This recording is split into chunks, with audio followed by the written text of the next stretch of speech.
Olá pessoal, meu nome é Bruno Saad, este é um podcast voltado para a gestão pública, no qual eu trago convidados que atuam na área pública e também especialistas nesse tema que é tão relevante para a nossa sociedade. Hoje, como de sempre, eu trago uma grande referência profissional para mim, uma pessoa que eu tenho a oportunidade de conviver mais próximo na Prefeitura do Rio, vendo o trabalho dele. Os valores, as virtudes e o profissionalismo dele criaram a oportunidade que hoje eu ocupo lá na minha secretaria. Então isso é uma grande...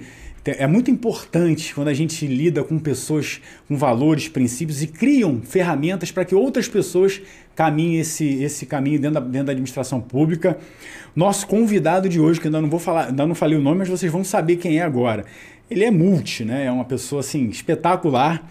Mestre em Ciência Política pela UERJ, diplomata de carreira, já foi ministro da Cultura do Governo Federal, deputado federal, já foi hoje, está licenciado para voltar para exercer um tempo de mandato lá em Brasília, e é secretário de Cultura da Prefeitura do Rio. Afinal de contas, a gente não quer só comida, a gente quer comida, diversão e arte. Nosso secretário de Cultura, Marcelo Calero, muito obrigado pela sua presença aqui no nosso podcast. Tenho certeza que será enriquecedor. Obrigado a você, Bruno. Muito obrigado a todos os nossos espectadores também. Muito obrigado pela oportunidade de falar sobre gestão pública, que também é uma paixão minha, sem dúvida alguma. Muito bom. E aí eu volto a falar, né? Ele, enquanto era secretário de Governo e Integridade da Prefeitura do Rio, buscando uma equipe técnica, sendo imparcial, fez um processo seletivo pela ENAP, quer dizer, fora da prefeitura, para selecionar os profissionais que precisavam atuar, criar, né, praticamente do zero ali a Secretaria de Integridade. E eu fiz lá, me candidatei, passei por uma série de entrevistas, um processo seletivo longo, e só fui conhecer o Calero no último dia lá, vamos falar com o secretário, e eu tive a oportunidade de conhecê-lo pessoalmente. Então eu já adianto, né, e reafirmo como é bom ter pessoas desse naipe, né, dentro da administração pública que prezam pela imparcialidade, pela seleção de pessoas realmente técnicas e competentes para atuar na área pública. E quero começar aqui uma pergunta bem interessante sobre a cultura, né? Nossa cidade do Rio de Janeiro é uma cidade complexa, ela é multi, ela tem uma série de significados, ela é diversa, ela vai do Copacabana Palace à Lapa, vai do funk, vai ao carnaval, vai a uma série de fatores que são bem diversos e uma cidade muito complexa. Como é que é desenvolver a cultura, que é um tema ainda muito polêmico em determinados assuntos, numa cidade tão diversa como a cidade do Rio de Janeiro? Eu acho que a grande qualidade, a grande característica que o Rio de Janeiro tem é precisamente, a partir da sua trajetória, essa multiplicidade de manifestações culturais. Então isso acaba sendo também um grande desafio para a gestão pública da cultura, porque dentro do seu portfólio de ações você tem que dar conta de valorizar cada uma dessas manifestações. E para cada uma delas você tem uma modalidade, né, de, digamos, apoio ou valorização que seja mais eficiente, né? Então, para o carnaval nós temos uma dinâmica própria, para o funk, como você comentou, nós temos outra dinâmica, para os nossos museus, para os nossos teatros. Nós temos que lembrar que a Secretaria de Cultura, ela já tem no seu portfólio mais de 60 equipamentos de cultura, né? Equipamentos de cultura que nós chamamos são os teatros, os museus, as arenas e as areninhas, as bibliotecas, os centros culturais. Então, nós temos que dar conta desses locais onde a cultura acontece, onde ela é ofertada para a população e, ao mesmo tempo, nós temos que valorizar as manifestações que são produzidas pela sociedade como resultado da nossa trajetória civilizatória como cidade. Então, veja que a Secretaria de Cultura, ela é necessariamente instrumento. E isso nós reforçamos muito na nossa gestão e o prefeito Eduardo Paes tem sempre falado isso, né, quando trata de cultura. Não é a prefeitura que faz cultura. Nós simplesmente temos os mecanismos e cuidamos, por meio da nossa gestão, das ferramentas por meio das quais a sociedade vai produzir cultura. Então, nos cabe, portanto, a valorização ou esse ferramental para que a cultura aconteça. E um pouco do olhar da gestão, há tem que ter uma grande capacidade de convencimento do nosso hoje prefeito, que tem essa sensibilidade, mas de entender que essa área precisa ser desenvolvida, que eu preciso de um orçamento para direcionar ações para esse público, para eu chegar até uma periferia e desenvolver a cultura nas zonas periféricas. Eu preciso de recursos, eu preciso de pessoas, estruturas. E aí você tem um projeto, né, que está sendo implementado, que é o Viva a Cultura Carioca, que liderou, inclusive, nesse aporte financeiro com uma grande área de atuação da Secretaria de Cultura. Como é que foi esse processo de você ter que convencer o gestor que precisa do recurso e aí criar projetos, né, que sejam eficientes para que essa cultura seja desenvolvida enquanto política pública? Bruno, eu acho que a gente pode até trazer para uma perspectiva mais geral. Nós precisamos lembrar, como gestores públicos que somos, e aí eu falo com muita tranquilidade também, porque eu sou um servidor de carreira, assim como você, nós temos que lembrar que existe sempre uma batalha pelo orçamento. É uma batalha que é estudada na ciência política. Ela é resultado de uma série de circunstâncias, pressões sociais, pressões políticas, escolhas políticas que o líder, o gestor faz. Então, essa combinação de fatores resulta em orçamento. E o orçamento é a palavra mágica, é o essencial para que as políticas públicas sejam implementadas e efetivadas. É aquilo que faz a materialização de programas. Então, nós temos que lembrar que, no final das contas, nós temos uma batalha inicial, que é a batalha pelo orçamento. Todo mundo quer puxar o paninho do orçamento para o seu lado, o cobertor é curto. Ela é absolutamente fundamental. No nosso caso específico, nós tivemos uma conjugação, uma tempestade do bem perfeita. Que bom. Primeiro, que é a vontade política do prefeito, sem o que nada acontece. Ou seja, o entendimento que ele tem de que a política pública de cultura é relevante para uma cidade como o Rio de Janeiro. Afinal de contas, a nossa identidade como cariocas, a nossa projeção imagética e simbólica acontece a partir do campo da cultura. E o prefeito tem uma muito lúcida compreensão desse fato. Depois, junto a isso, a essa vontade política, o nosso próprio desenvolvimento como secretaria, e aí eu me refiro a toda a trajetória que nós temos, esse acúmulo de conhecimento, de memória, de políticas culturais, que nos permite hoje apresentar ao prefeito um portfólio de ações, que você falou bem, a gente congregou nesse programa, nesse grande programa Viva a Cultura Carioca, esse portfólio de ações que tem como objetivo, digamos, integrar melhor os programas e as iniciativas desenvolvidas pela Secretaria. De forma que isso também é muito importante na gestão pública, para quem está estudando para concurso, para quem está na gestão, sempre lembrar que nós não podemos pensar as políticas públicas de uma forma isolada.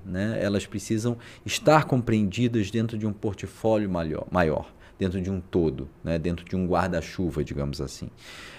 E esse foi o objetivo quando nós criamos o Viva a Cultura Carioca. Então, é uma combinação, como eu falava, de vontade política do gestor, de vontade política do prefeito, bons projetos, e que resultem não apenas do capricho daquele que está à frente da secretaria, mas, sobretudo, que resultem, que sejam produto de uma memória administrativa, que tragam também o diálogo com a sociedade civil.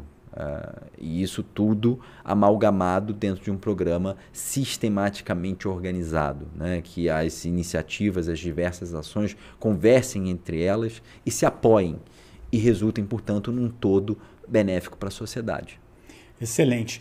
E quando a gente fala de atuação no poder público, a gente busca sempre trazer a sociedade para o bojo daquela ação. É quase que impossível você desenvolver uma política pública eficiente que realmente entregue aquilo que a sociedade quer sem ouvir. E esse segmento cultural, ele passou por uma fase bem difícil, que foi a época da pandemia, e que não tinha cinema, não tinha teatro, não tinha muita diversão em si, E esse diálogo, pegando esse gancho com o que você falou, o diálogo da sociedade, conversar, entender esses stakeholders, todas as partes envolvidas, aquelas pessoas que estão na cadeia produtiva do cenário cultural. Como é que tem sido esse desafio de ouvir? Porque ouvir é sempre um bom ponto de partida. O maior desafio quando a gente se propõe a construir uma política pública baseada no diálogo, e essa é uma das nossas propostas, sem dúvida alguma, é nós nos assegurarmos de que estamos ouvindo a todos, ou pelo menos a uma parcela bastante abrangente da sociedade, ou, digamos, daqueles que vão ser impactados pelas políticas que você quer implementar. Porque, veja, nada também substitui a legitimidade do governo eleito. Isso é muito importante a gente dizer. Nada substitui a legitimidade da democracia e do voto. O que eu quero dizer com isso é que um determinado plano de governo foi eleito pela maior parte dos cidadãos, seja na esfera federal, estadual ou municipal. E isso precisa ser respeitado. Então, o diálogo vem como uma ferramenta importante para que essas políticas que foram escolhidas pela população sejam amadurecidas e finalmente implementadas. Mas quando você faz esse diálogo, você não pode fazer só um recorte autoconfirmatório. Setorizado, direcionado. Ou, né, interlocutores que você sabe que vão ter uma determinada visão. Você tem que botar muita gente diversa na mesa.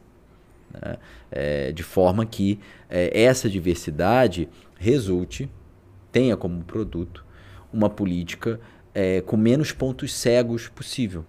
Né? E isso é um dado importante, que se você só conversa com gente muito parecida, seja com seu pensamento ou seja em determinado segmento, cria quase que uma bolha ali, né? Uma bolha você autoconfirmatória. Acaba deixando de fora um monte de gente. Então você tem que botar, a diversidade tem que estar presente, e no caso de trabalhar uma política municipal, você tem que trabalhar tanto a diversidade de segmentos sociais, mas também a diversidade territorial, para que todos os bairros, todos os lugares daquela cidade estejam abrangidos, estejam contemplados dentro desse processo de diálogo. Muito bom e muito interessante.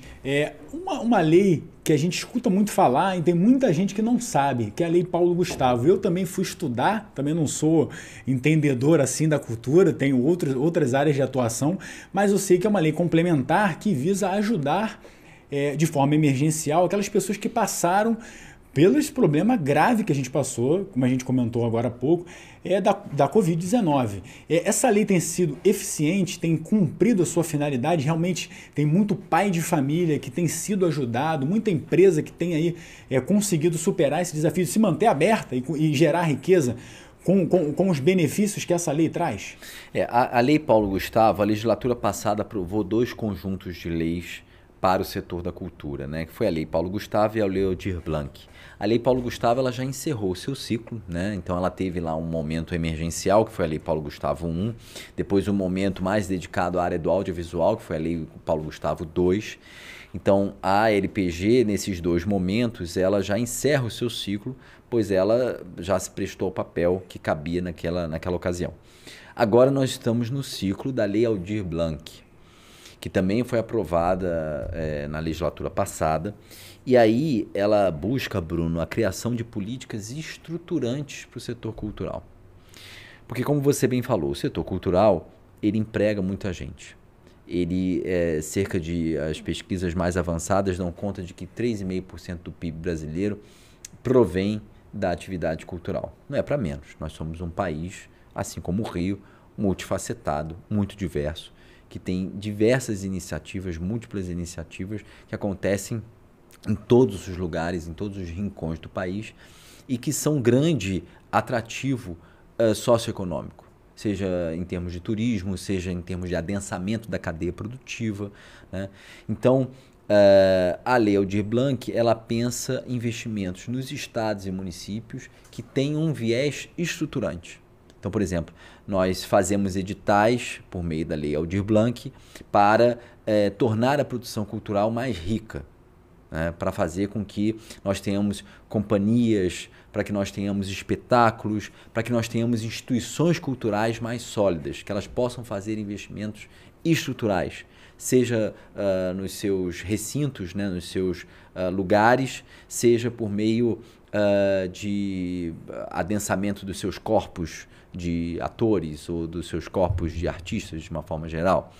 Então, a Lei Aldir Blanc, que hoje aqui nós estamos operando, né? A Prefeitura do Rio... Sucedeu a Lei Paulo Gustavo. Sucedeu a Lei Paulo Gustavo. A Prefeitura do Rio foi o primeiro ente nacional, seja estados ou municípios, a lançar editais baseado na Lei Aldir Blanc. Então, nós estamos nesse momento no momento de seleção dos projetos.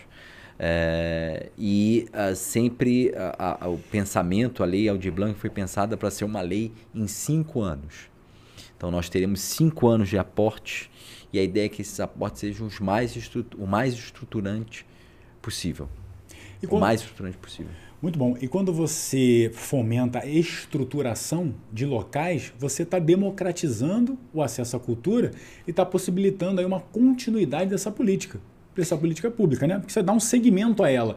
Pode vir um mandato, daqui a pouco tem outro mandato, mas você tem uma estrutura, tem as areninhas, tem uma série de programas que podem dar continuidade com esses projetos. Talvez seja a parte mais importante, não sei, do segmento cultural. Você estruturar para que outras pessoas possam vir depois e dar andamento a isso. O que a gente sempre fala na cultura é que a gente tem 2 grandes objetivos, né? A democratização do acesso, como você falou, a formação de público, formação de plateia, isso é muito importante. Ou seja, a cultura como uma ferramenta da formação integral do cidadão, né? Seja ele jovem, adulto, criança, né? A cultura como um elemento que nos liga a determinada experiência social, né? Mas nós precisamos falar também da necessidade de tornar a produção cultural mais democratizada. Garantir que todos os grupos que se propõem a produzir cultura tenham ferramentas para tanto. Esse é o maior desafio que nós temos, especialmente numa cidade em que a produção cultural é tão rica e tão diversa como é o caso do Rio. Então, nós temos que garantir que todos os bairros, que todos os subbairros, que todas as comunidades, todas as favelas tenham as suas expressões artísticas contempladas dentro dos programas, dentro das políticas públicas que a prefeitura desenvolve. Então, esses 2 elementos são vetores-chave, né? Então, da perspectiva de quem é público e da perspectiva de quem produz. Muito bom. É quase uma aula aqui do que a gente está falando. Você pegou um ponto aqui que é, para mim, crucial, que é a formação do indivíduo, a geração do conhecimento. Você, com a cultura, você cria uma reflexão, você traz aí conhecimentos históricos, você traz uma série de fatores que vão influenciar a própria formação do indivíduo. Quando você democratiza isso, você está trazendo, aperfeiçoando, melhorando a capacidade das pessoas que às vezes estão à margem, estão numa área mais periférica. E fala um pouquinho para a gente dessa capacidade que a cultura tem na formação do indivíduo, essa importância que o movimento cultural traz para a criação de uma identidade. Muitas vezes a pessoa está meio ali na juventude e ela se identifica com passinho, se identifica com street dance. Eu tenho uma filha de 8 anos que agora faz street dance e tá amarradona. Então, assim, ela começou, aí quer fazer batalha de rap. Pai, me ajuda aqui a criar uma batalha que os meninos, a gente vai ganhar dos meninos. Então, assim, a gente está formando um indivíduo que não necessariamente lá no futuro ela vai ser um rapper, mas está ajudando ela a desenvolver um raciocínio, um pensamento, estruturar o pensamento dentro da cabeça de uma criança. Então, ela está nessa novidade, está descobrindo que ela pode criar coisas. Pai, a gente tem que fazer mais um refrão. Então, eu acho que a cultura ela tem um grande papel na formação do indivíduo e também na formação da sociedade.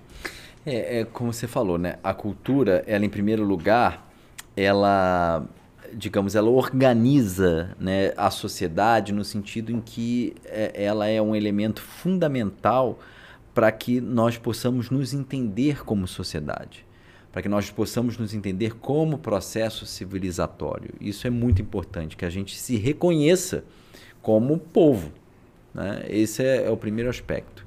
A gente só se reconhece na medida em que aquelas manifestações são familiares à nossa trajetória. A gente, portanto, a partir disso, nós nos,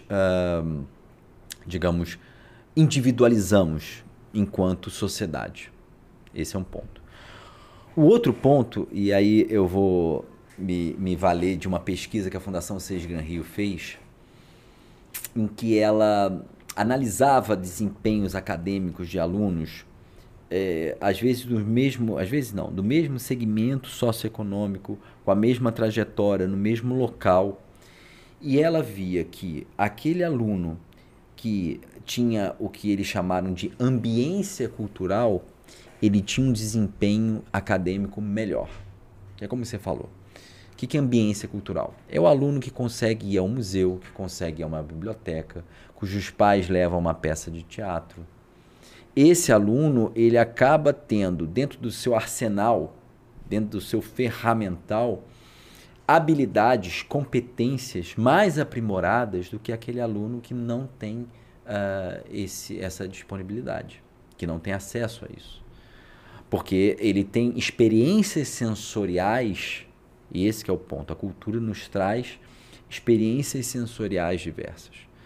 Essas experiências sensoriais fazem com que nós, digamos, tenhamos reações mais criativas, que nós estejamos preparados com mais habilidade diante de determinada adversidade.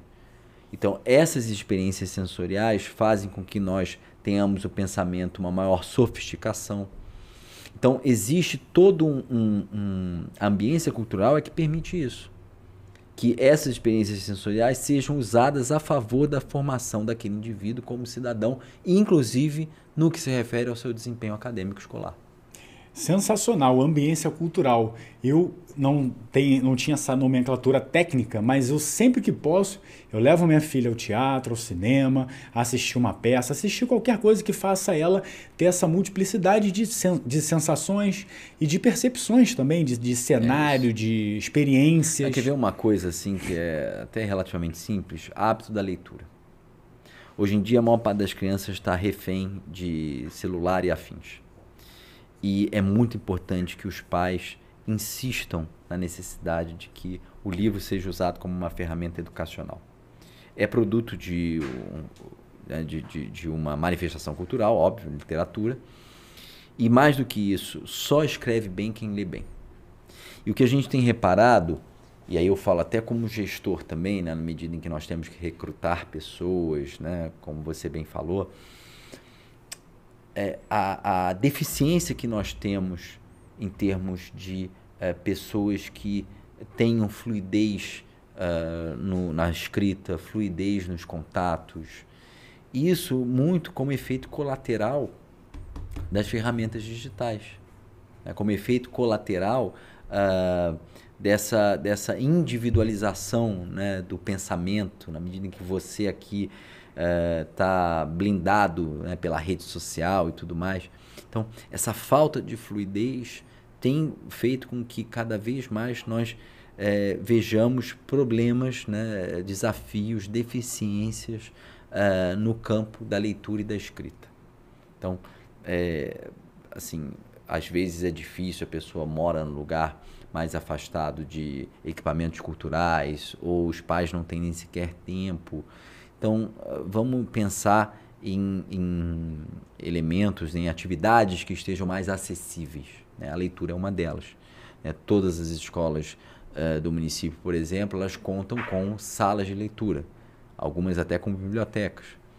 Então, sempre adequar, claro, aquilo que o aluno lê, que a criança lê, e isso serve também para os jovens e adultos. Nós mesmos, como adultos, precisamos cultivar e cativar esse hábito da leitura. E isso faz, inclusive, que nós aprimoremos a nossa escrita. Bom, agora a gente vai falar de um tema que é bem polêmico. Bem polêmico. Há pessoas que são a favor, há pessoas que são contra. Eu acho que falta um pouco de informação, ser melhor explicado sobre essa lei, que é a Lei Rouanet, que tem segmentos que são veemente contra e de repente tem um posicionamento, tem pessoas que são a favor. Eu acho que falta um pouco de informação para a sociedade poder formar sua convicção, o seu entendimento. E queria que você falasse, como você é um grande gestor e trabalha também com essa lei, queria que você abordasse os pontos positivos, que eu sei que tem, o impacto do desenvolvimento econômico, social, a cadeia de geração de empregos diretos e indiretos. Fala um pouco, até de forma ampla, para que o nosso ouvinte, nosso telespectador, entenda melhor, e agora de uma pessoa que é especialista e sabe do que está falando. Assim, a Lei Rouanet, eu acho que daria um podcast inteiro, né? Só uma ela, série né? inteira, né? Só para falar dela. Mas assim, tentando assim resumir um pouco, né, Bruno? Eu acho que há muita desinformação, de fato. E não só sobre isso, né, Bruno? O que eu vejo, né? Hoje as pessoas não querem ver um vídeo que dure mais de 1 minuto. Então elas também não querem saber de um assunto mais do que 30 segundos. Então elas recebem lá uma lista de transmissão do WhatsApp com algumas frases de efeito. O título, né? O título. E umas frases que são sedutoras, né? Tipo assim, você é a favor de que o dinheiro público seja usado para pagar show? Aí você fala, não sou. Mas aí você vai ver exatamente o que está por trás daquilo, aí você tem um pensamento um pouquinho mais sofisticado sobre aquilo, para além de uma frase de efeito que talvez te toque o coração, aí você começa a enxergar, mas você não acha que é importante que a cidade invista em atrações para trazer turistas e, portanto, movimentar a economia da cidade? Aí você fala, sim, acho importante. Então você veja como a abordagem é diferente. Da mesma forma, a Lei Rouanet. O que a gente precisa entender? A Lei Rouanet ela foi criada na década de 90 como uma forma de que as empresas pudessem investir em projetos culturais. Primeiro assunto, todos os países civilizados contam com mecanismos parecidos com a Lei Rouanet. A Lei Rouanet não é uma jabuticaba. Ela não foi inventada pelo Brasil.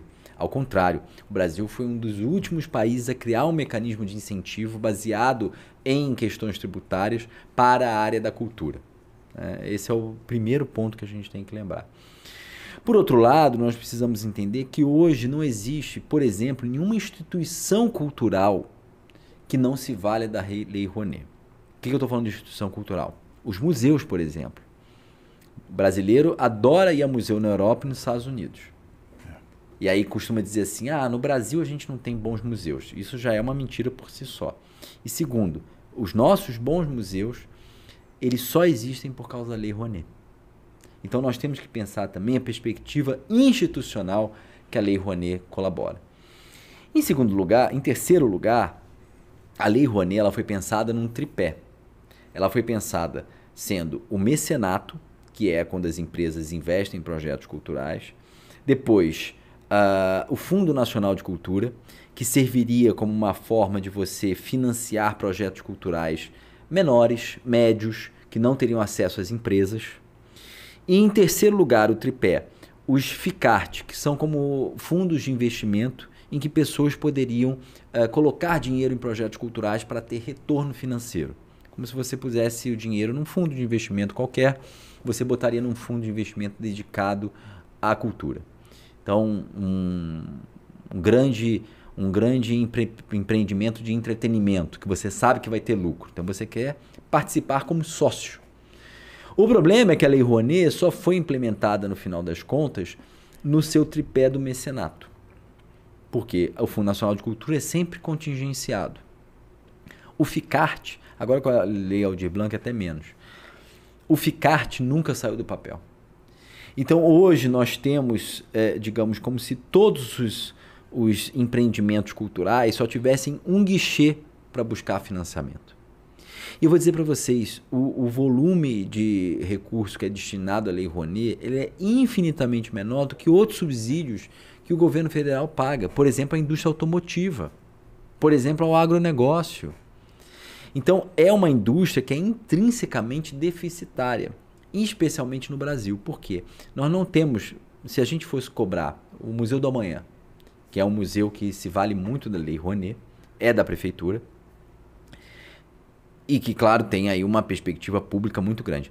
Se nós tivéssemos que cobrar o ingresso, o quanto realmente custa o museu, o valor teria que ser, sei lá, R$100. Teria como eu cobrar isso? Seria absolutamente insano. Óbvio que nós não cobraríamos isso. Como é que a conta fecha? Por meio de investimentos de empresas, por meio da Lei Rouanet.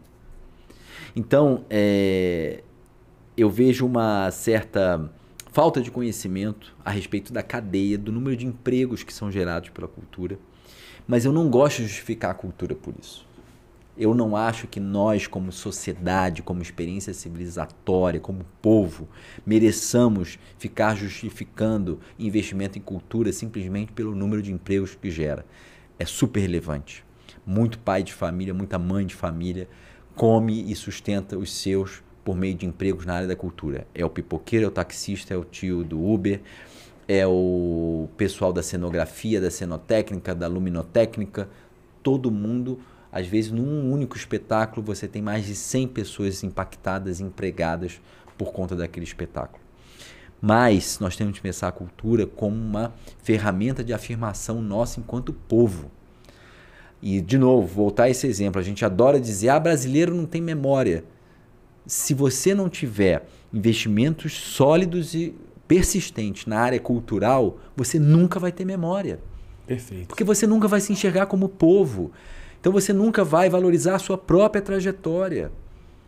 E isso só acontece por meio da cultura. Mais autores brasileiros, mais peças teatrais brasileiras. E eu vejo uma pontinha também.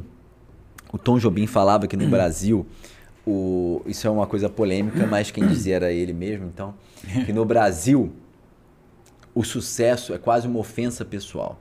É verdade. Talvez isso seja cultural nosso, esteja no nosso DNA, a gente se incomodar com o sucesso alheio, não sei. O fato é que há muita ignorância mesmo, no sentido de ignorar, que, por exemplo, quando você vê, as pessoas falam assim, que absurdo, eu já ouvi isso, um espetáculo de dança dura 1 hora, cobra R$200 o ingresso. Aí vamos lá, quantas horas aqueles bailarinos ficaram ensaiando para chegar naquela performance perfeita? O quanto de dedicação da vida deles tem ali? Ou vocês acham que ele fica lá 1 horinha e vai para casa? E não faz mais nada a semana inteira? Isso vale para o ator, vale para o cantor. Né? O quanto ele tem que parar a vida dele. Né? E o quanto ele se dedica para que aquele resultado seja de excelência e ele possa oferecer aquele produto à população de uma forma geral. E a diferença de preço e valor. Exato. E aí, de repente, a gente não se importa de comprar 10 cervejas a R$20 num bloco de carnaval. Mas a gente se importa em pagar R$200, talvez até pelo mesmo tempo. Né? Então, eu acho que nós temos que entender as escolhas que nós fazemos também enquanto cidadania. Se não tivesse a Lei Rouanet, seria uma escolha que nós faríamos enquanto sociedade de não investir na cultura, literalmente. E há quem diga que o orçamento público deveria ser maior, que esses recursos, né, deveriam estar... Agora, aí também tem 2 modelos. Um modelo mais estatizante, em que o Estado concentra todos os investimentos em cultura e ele toma as decisões políticas. E um modelo mais liberal, em que eu dou às empresas o poder delas escolherem, junto com o Estado, os projetos culturais que receberão investimentos. E eu acho muito curioso isso, Bruno, porque tem muito liberal, né? Muita gente que diz até essa bobagem, como é que eu sou conservador nos costumes e liberal na economia. Isso é uma idiotice completa, mas enfim. Tem muita gente que fala que é liberal na economia e que é contra a Lei Rouanet, que é a lei mais liberal que existe. Por que você está dizendo basicamente? Você está dizendo com a Lei Rouanet que o Estado não é bom, digamos, selecionador, avaliador de projetos culturais. Que essa tarefa tem que ser compartilhada com empresas privadas. É isso que a Lei Rouanet diz. Porque você dá à empresa a tarefa de escolher os projetos. Então, assim, se você é liberal e você acha essa lei ruim, você não entende a lei. Porque, claro, aí, por que nós entendemos que essa combinação é boa? Porque também você fica naquela busca pela excelência dos projetos culturais. Porque as empresas também olham onde estarão as marcas delas. Você está ampliando a discussão do investimento e você está trazendo uma marca que às vezes é uma Petrobras, é uma empresa de nome, de valor muito alto. É isso. E ela não vai querer atrelar o nome dela a um evento, a um projeto que realmente não vai atender aos anseios e os desejos ali da sociedade. Então essa combinação ela é muito interessante, né? De quem está chegando, tem que estar começando. O Estado faz as suas escolhas, mas as empresas também fazem. Então eu vejo o ecossistema da cultura no Brasil muito amadurecido. E, de novo, o que eu acho que temos que ter é um compromisso, uma responsabilidade enquanto sociedade maior com o segmento cultura.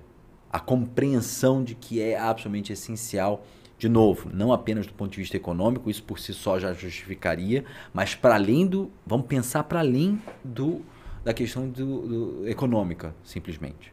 Vamos pensar a cultura como ferramenta de organização da sociedade, como ferramenta de nossa própria evolução civilizatória.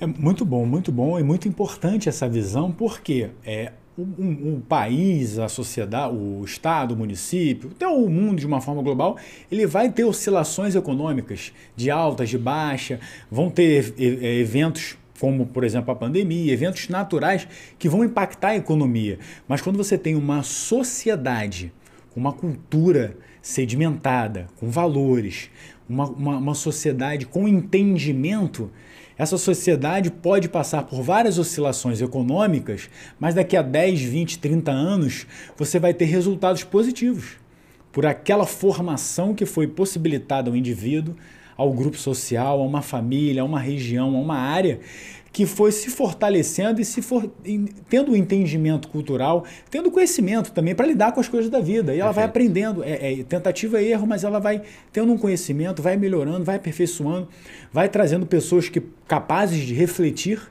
mais, porque às vezes ela está vendo uma cena, está vendo um evento, ela vai levar aquilo ali para uma outra situação, para uma outra tomada de decisão e outra área da vida dela. É isso. Então você tem uma sociedade mais fortalecida. Do que só, eu concordo plenamente com esse posicionamento que você trouxe, não é só o fator econômico. Porque o fator econômico ele é comprovado. Não tem como você falar assim, mas essa lei é dinheiro público. Não, mas dentro dessa cadeia, a própria arrecadação tributária em cima do dinheiro que é pago para as empresas prestarem serviço. Alguma coisa já vai voltar obrigatoriamente. Toda atividade humana, toda atividade produto do engenho humano gera ganhos econômicos. Isso é intrínseco. Exatamente. Então, por isso que a cultura a gente não pode pensar só nessa perspectiva. E foi muito, muito importante esse olhar, não só do econômico, que eu acho que falta muito essa perspectiva, esse entendimento para o cidadão. Eu acho que falta. Porque às vezes ele atrela muito isso a Lei Rouanet, a um artista que às vezes ele não gosta, ou que acha que é uma mulher que é boazuda e por que ela está ganhando. Não é isso. Tem muito mais do que isso em jogo. E a gente tem que lembrar, Bruno, o seguinte, perdão por te interromper, mas até nesse contexto, assim, o que eu acho relevante em termos culturais, não necessariamente você acha. Mas tem que atender a todo mundo. Uma vez me perguntaram Somos assim, diversos. você acha que... Tinha uma cantora, cujo nome eu não vou dizer, que estava lançando um livro. Era uma cantora popular, de grande apelo popular. Mas você acha que a fulana escreve bem? O que você acha que ela pode produzir de relevante a ponto dela querer Lei Rouanet? Olha, eu talvez não ache, mas vai perguntar para um fã dela. Se ele acha que é relevante a Lei Rouanet apoiar um livro que ela tem escrito. É óbvio que ele vai dizer que sim. E aí quem é que está certo? Na verdade, até a Lei Rouanet, qual é a beleza que eu acho dela? Isso é importante enfatizar, que eu já vim esquecendo. Quando a Lei Rouanet traz critérios muito objetivos de análise dos projetos que podem estar sujeitos a receber os benefícios fiscais, ela foi muito feliz. Porque esses critérios têm que ser, como eu falei, absolutamente objetivos. Não pode ter nenhuma nuance de valorativa, se aquilo é boa cultura ou má cultura. Porque, e as pessoas esquecem que as maiorias são circunstanciais. Perfeito. Então ela fala assim, não, mas a minha visão que tem que se impor, peraí, calma, porque hoje essa sua visão pode ser predominante, amanhã ela não é. E amanhã quem vai estar em apuros vai ser você. Então o critério tem que ser objetivo, de forma que essas maiorias circunstanciais não interfiram nesse processo de análise daquilo que pode ser considerado apto ou não apto. Porque, no final das contas, é isso, uma manifestação cultural, ela é muito abrangente. Ela pode compreender uma série de ações e, ao mesmo tempo, ela também pode agradar a uma série de grupos, segmentos, que não necessariamente convergem com aqueles que são identificados como a maioria, por exemplo. E ainda assim precisam ser contemplados. E não sei se uma desinformação, mas esse viés do orientativo, ele vem sendo trazido muito para uma questão política. Porque muitas vezes você, como parlamentar, eu vejo muito o parlamentar defensor da bancada tal, mas não tem nenhum lugar na Constituição que diz que o mandato dele é só para tratar de um assunto. Então, quando ele traz esse debate, pulveriza esse debate e ele atende vários segmentos, ele é muito mais efetivo do que ele direcionar um pensamento negativo para evitar algo muito em contrapartida ao que ele entende que é real, o que é verdade, ou que isso aqui deve ser feito, e ele tem que entender a diversidade, a opinião do outro, para que ele possa ampliar. Então, volto a repetir, você acha que o entendimento, o viés político atrapalhou muito o entendimento dessa lei, que é uma lei importantíssima? Eu vejo isso como mais um efeito colateral das redes sociais e dessa cultura digital que a gente está vivendo, Bruno, porque assim, muitos políticos ou muitos personagens da política, vamos colocar dessa forma, eles entenderam que falando uma meia dúzia de frases prontas, tocando esse ou aquele assunto dessa ou daquela forma, eles vão conseguir um engajamento absurdo, porque as pessoas também estão com preguiça de analisar os assuntos mais a fundo. Então ele fala uma meia dúzia de bobagens, e aí ele vai ter lá um séquito de pessoas que vão comprar aquelas bobagens que ele falou, e vida que segue. Ele vai ter um engajamento estrondoso, ele vai ganhar dinheiro, inclusive, com esse engajamento, e ele vai ser eleito. E pronto, sabe? Ele não está interessado em ter essa discussão que a gente está tendo, de entender o fenômeno realmente como ele acontece, as repercussões daquilo. Ele não está nem aí, porque ele está ganhando dele, entendeu? Então, assim, eu vejo esse contexto, na verdade, até como um efeito colateral maior dessa digitalização excessiva das relações humanas. As pessoas não querem se aprofundar mais em assunto nenhum. É mais fácil elas não se aprofundarem. É mais fácil elas ficarem só... E aí é aquela coisa, né? A gente sempre tem que beber da água dos antigos, né? Os antigos sempre falam, é impossível você dar soluções fáceis para problemas difíceis. E o que as pessoas querem ouvir são soluções fáceis. É verdade. É o custo da transação que a gente estuda lá, é muito com viés econômico. Quanto é que custa para mim parar, ler, estudar, ter um debate mais aprofundado?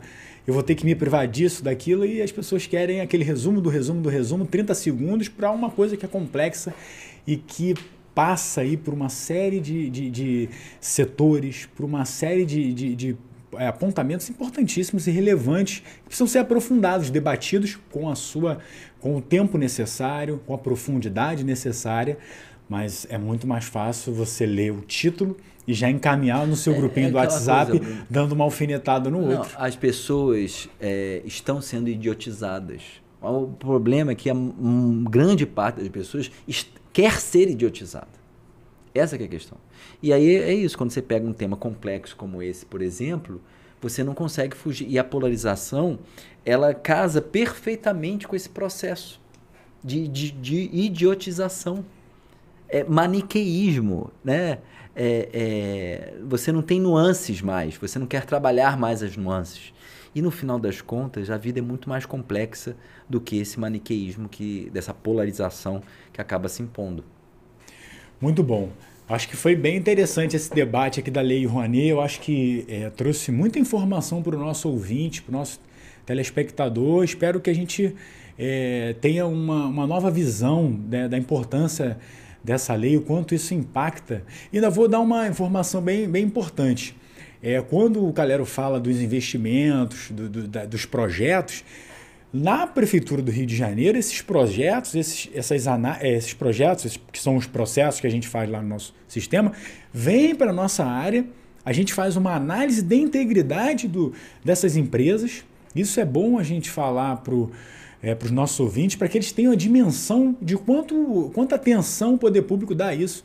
A gente faz uma análise dessas empresas, analisa os projetos, diz o que a empresa tem que cumprir, o que não tem que cumprir, vê os sócios, vê a idoneidade, faz um verdadeiro background check e diz, não há riscos aqui neste patrocínio, por exemplo, um contrato de patrocínio, nesse contrato que você está firmando para desenvolver uma reforma na área. Agora, daqui a pouco a gente vai falar sobre reformas em instalações. Ainda passa por essa análise de integridade para falar assim, tome a melhor decisão, faça esse contrato de patrocínio, atue nessa área. E a Secretaria de Cultura é um grande exemplo. Você também foi secretário de governo em integridade, ajudou a estruturar, então você realmente é a referência, é o que mais se aproxima da gente, o que mais a gente tem contato, recebe, e a gente tem essa parceria. Então você que está nos ouvindo, saiba que tem toda essa etapa de buscar o orçamento, conversar primeiramente com o nosso gestor, que é o nosso prefeito, passar por essas análises de projetos, que são todas técnicas, depois passa por uma análise de integridade, que chancela, ó, não há riscos aqui reputacional, orçamentário, risco legal, de a gente realmente investir o capital financeiro em alguém que está ali buscando interesses que não são nenhum conflito de interesse ou algo nesse sentido. Isso é bem importante, uma política bem importante nossa na Prefeitura do Rio.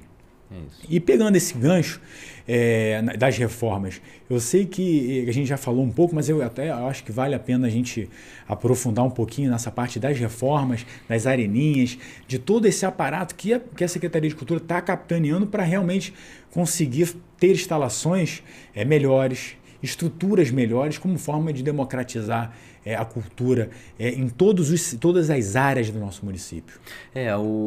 Nós temos, como eu falei, um arcabouço muito importante, né? São mais de 60 equipamentos de cultura, entre teatros, museus, centros culturais, arenas e areninhas e bibliotecas.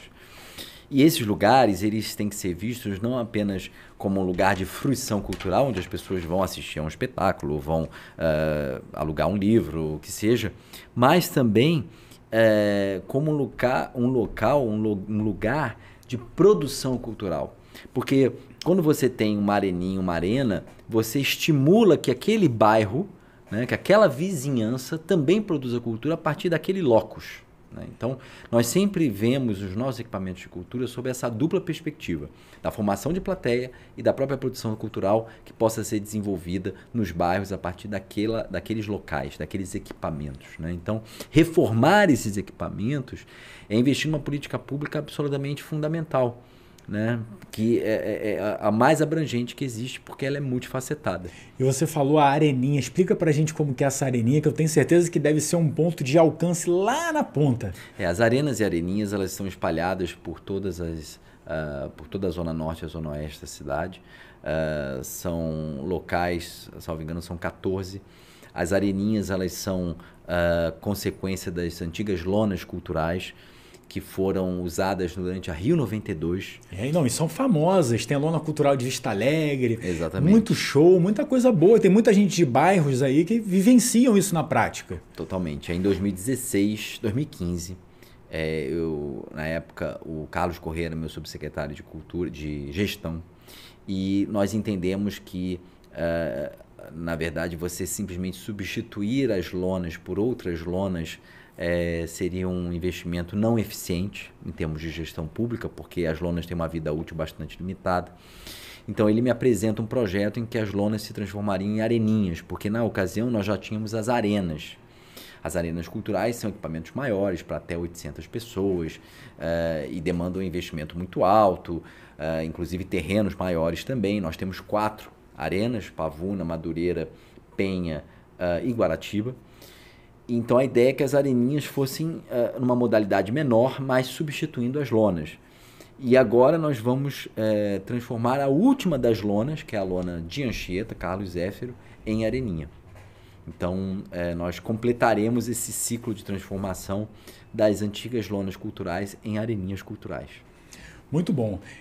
Vamos avançar agora num tema que eu acho que é orgulho do carioca, orgulho para a nossa cidade, que nosso Rio de Janeiro foi nomeado Capital Mundial do Livro pela Unesco agora para 2025. Isso é uma marca, assim, de dar orgulho para o carioca. Sim. Você dá visibilidade internacional e mostra para o cenário internacional o quanto o livro, o quanto essa cultura, o quanto esse assunto é importante para nós, e não só como sociedade, mas principalmente como sociedade e principalmente como gestão pública que está querendo buscar isso. Como é que foi esse processo? Quais são os benefícios, os programas e essa visibilidade para que o nosso ouvinte possa entender a magnitude desse título?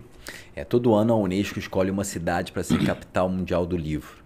A ideia é que essa cidade possa ser paradigmática para o mundo inteiro na adoção, na implementação, no desenvolvimento de políticas em favor do livro e da leitura. E aí nós apresentamos a nossa candidatura junto com o Sindicato Nacional dos Editores de Livros, o SNEL, e com a Câmara Brasileira dos Livros, a CBL. Apresentamos a candidatura do Rio em maio do ano passado.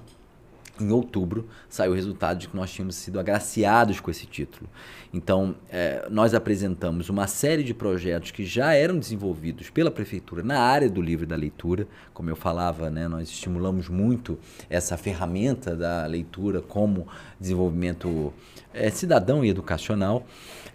E, para além disso, nós fizemos também esse nosso dossiê de campanha, lembrava a Unesco de que nós seríamos a primeira cidade de língua portuguesa a receber o título da Unesco. Então, nós temos essa responsabilidade adicional de refletir não apenas a cultura do Rio, do Brasil, mas também de todos os países de língua oficial portuguesa, né? Os países que estão na África, que estão na Ásia, Portugal, né? Então, nós seremos a primeira cidade lusófona a receber esse título. O calendário começa em abril de 2025, se estende até abril de 2026. Nós estamos, nesse momento, desenvolvendo os projetos que vão fazer parte desse portfólio de ações. E estamos muito animados, porque uma das âncoras desse projeto, né, de comemoração, né, do ano do livro é o Bibliotecas do Amanhã. Nossa, que legal. O Bibliotecas do Amanhã é o projeto de reforma das nossas bibliotecas. A gente faz reforma física, melhoramento de acervo, programação cultural e acessibilidade. São 4 pilares que nós temos dentro do nosso programa Bibliotecas do Amanhã. E esse projeto foi considerado modelar pela Unesco, né? Muito bom. Eu sou ainda do tempo da biblioteca que a gente ia, pegava o livro, pedia para ler, sentava, ia estudar em biblioteca. Passei uma época da minha vida em que eu praticamente abria a biblioteca para estudar para concurso, fechava a biblioteca. Então, quanto isso foi importante? Como acesso a livros, hoje a gente tem uma facilidade muito grande com a internet, com criação de conteúdo de e-book, conteúdo digital. Mas para a galera mais antiga, o livro eu não tinha condições de comprar todos os livros, mas a gente ia à biblioteca, pegava o livrinho, sentava, frequentei bibliotecas do Tribunal de Justiça, biblioteca de faculdades, sábado, domingo. Então, a biblioteca tem um importante não só de você ter acesso a livros, mas um local de estudo também. O que a gente entende também, Bruno, assim, é um local de encontro comunitário. Perfeito. Isso a gente quer reforçar muito. Daí a ideia de ter uma programação cultural robusta nas bibliotecas e ser um ponto de entrada da população também, digamos, no mundo cultural de uma forma mais ampla. Que ali ele consiga enxergar a possibilidade de ir a outros equipamentos culturais, inclusive, ter experiências sensoriais que o animem a ir a um teatro, a um museu, enfim, que seja de fato uma porta de entrada. E isso se dá, sobretudo, pela capilaridade, pela familiaridade. As pessoas são familiarizadas com a biblioteca, como você falou, né? Você tem memória de como você usava bibliotecas para ser o seu lugar de estudo. E da mesma forma a gente vê isso na população em geral. Então, é muito importante esse investimento na biblioteca como investimento na cultura de uma forma mais ampla. Muito bom. A gente está caminhando já para o finalzinho. Você vê como é que passa muito rápido. O papo é bom, o conhecimento, a gente vai aqui. É bom que a gente pode gravar mais episódios, será um prazer. Mas eu queria que você fizesse uma reflexão para a gente fechar. Em que momento, qual é o momento atual da cultura no nosso município? Para onde a gente quer chegar? Qual é a visão de futuro? O que o cidadão pode esperar de uma secretaria e do poder público no direcionamento do desenvolvimento dessa ação da cultura no nosso município do Rio? O Rio tem uma responsabilidade muito grande, Bruno. Nós somos referência cultural do Brasil. Isso se dá por diversas formas, né? A primeira delas, nós somos referência em políticas públicas, né? Como eu te falava, por exemplo, fomos a primeira cidade a lançar um edital da Lei Aldir Blanc, né? E o nosso edital foi usado como modelo para várias outras cidades. Depois, nós somos a imagem do Brasil no exterior. Portanto, nós temos por obrigação investir cada vez mais nessa multiplicidade, nessa diversidade. Porque somos o cadinho de um país que é muito diverso, que é muito múltiplo. Então, as políticas elas têm que estar cada vez mais consolidadas, elas têm que ter cada vez mais robustas, com um orçamento adequado, né, à sua grandeza, à sua plenitude, né, ao seu desenvolvimento. Então, fazer do Rio cada vez mais a capital cultural do Brasil é o grande desafio que nós temos enquanto secretaria. E para que esse desafio seja de fato alcançado, nós precisamos cada vez mais nos preocupar com a diversidade cultural. E, para isso, por sua vez, a Secretaria precisa valorizar as manifestações que acontecem em cada canto da cidade. Por isso nós temos um programa como Ações Locais, por exemplo, que dá uma espécie de microfinanciamento a manifestações culturais que acontecem na ponta, né? E dentro desse contexto, para que nós, vamos lá, nos consolidemos como capital cultural do Brasil, a partir da nossa multiplicidade, a partir da valorização das pequenas manifestações culturais, pequenas em termos de, né, montante de recurso necessário, nós precisamos estar sempre atentos a dados e estatísticas. Nós precisamos tornar mais robusto o nosso repertório de dados e estatísticas, justamente para balizar o desenvolvimento dessas políticas públicas. Política pública sem dado e estatística não é política pública, é capricho. É decisão caprichosa, voluntarista do gestor. Isso é péssimo, porque num dia ele pode estar inspirado, no outro dia nem tanto. Então, nós precisamos cada vez mais adensar os dados e as estatísticas que são produzidas a partir da nossa gestão cultural. Muito bom. E não à toa eu tenho a felicidade de ter uma estatística na minha sala que eu contratei para entender os dados, para que eu possa ser assertivo na capacitação, para que eu possa ser assertivo na fluidez e na análise dos meus processos. E quando eu escuto isso, eu só reafirmo a posição de que a gente está no caminho certo. É isso. É muito bom a gente falar sobre tudo que a gente falou e eu espero sinceramente que todos que estão nos ouvindo tenham agora o conhecimento para poder realmente ter uma opinião qualificada. Não é aquele achismo, mas eu entendo. Não, é uma opinião qualificada de alguém que trouxe uma visão, um entendimento sobre a importância da cultura, sobre esse aspecto não só econômico, mas social, de formação de uma sociedade mais culta, mas entendendo o seu papel enquanto sociedade. Então, muito obrigado. Eu vou passar mais uma vez a palavra para ele dar a sua palavrinha final e eu volto aqui para a gente finalizar. Bom, só agradecer, Bruno, mais uma vez pelo seu convite. Estou sempre à disposição. Obrigado também a todos que tiveram a paciência de me ouvir. Enfim, sempre uma alegria estar com você. Parabéns pelo seu trabalho na Secretaria de Governo e Integridade Pública. E parabéns também por você criar esse fórum de debate para a gente falar da gestão pública e falar bem da gestão pública, que também, como você bem observou, a gente não pode só, como qualquer área humana, tem os seus percalços e tem os seus sucessos. E a gente tem que celebrar também os sucessos. É isso. É sempre uma pauta positiva. Eu sou gestor público por opção. Eu amo atuar na área pública, eu amo ser útil à minha sociedade e é para isso que eu acordo cedo, é para isso que eu estudo muito, para isso que eu não paro de estudar, eu penso em projetos, em servir. Eu acho que o ato mais nobre que o ser humano pode ter é de servir o próximo. E a gente tem essa oportunidade de fazer isso no poder público. Então eu agradeço muito tudo que a gente passou aqui, tudo que a gente debateu, a sua presença, a sua liderança política, a sua liderança intelectual, a sua liderança enquanto ser humano aqui no nosso município. Obrigado por nos presentear com a sua presença, com o seu conhecimento. E eu volto a reafirmar o nosso compromisso em trazer pessoas aqui para construir o conhecimento, para transmitir a vocês o quanto de coisa boa a gente faz na administração pública, sendo bem simplório.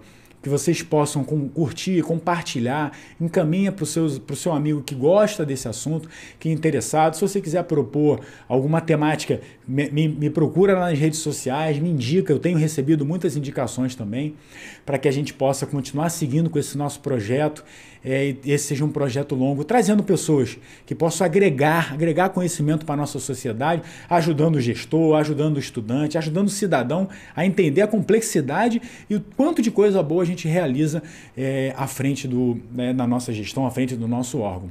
Obrigado por vocês estarem com a gente, continuamos firmes e sempre em frente. Forte abraço.